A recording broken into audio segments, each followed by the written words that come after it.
នាវានេះអាចលិចចូលទៅក្នុងទឹកបានហើយនៅពេលដែលវាអណ្ដែតឡើងវិញវាថែមទាំងអាចលើកយកថែនខួងទាំងមូលទៅជាមួយបានទៀតផងតើគេធ្វើបែបនេះដោយរបៀបណានេះគឺជាប្រភេទនាវាដឹកជញ្ជូនពាក់កណ្ដាលលិចដែលគេនិយមប្រើប្រាស់ផ្នែកកណ្ដាលរបស់នាវាគឺជាផ្ទៃរាបដ៏ធំទូលាយដែលមានប្រវែងរហូតដល់183ម៉ែត្រផ្ទៃរាបនេះមានទំហំជាង8700ម៉ែត្រការ៉េ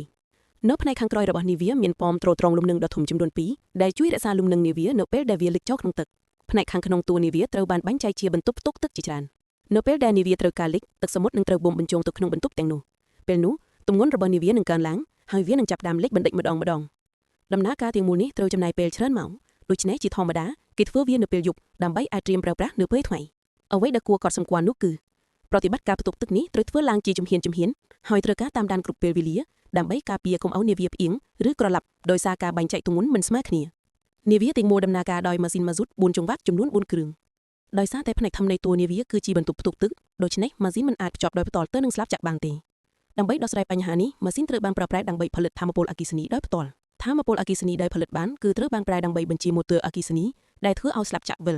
ក្រៅពីស្លាបចក្រធំក៏មានស្លាបចក្រតូចៗជាច្រើនទៀតដែលតម្រៀបនៅផ្នែកចំហៀងដែលវាអាចជួយឲ្យនាវាធ្វើចលនាទៅចំហៀងបានធ្វើឲ្យការកំណត់ទីតាំងកាន់តែជាក់លាក់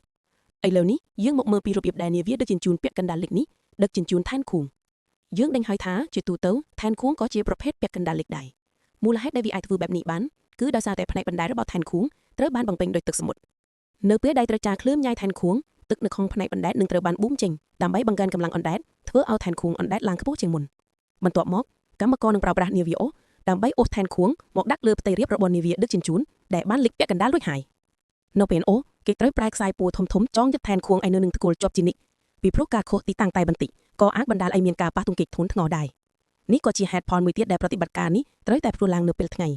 បន្ទាប់ពីថែនខួងត្រូវបែកអូសមកដល់ទីតាំងកំណត់ហើយនាវាដឹកជញ្ជូននឹងចាប់ផ្ដើមបូមទឹកចេញដើម្បីឲ្យវាអណ្ដែតឡើងបន្តិចម្ដងរហូតដល់ប៉ះនឹងថែនខួង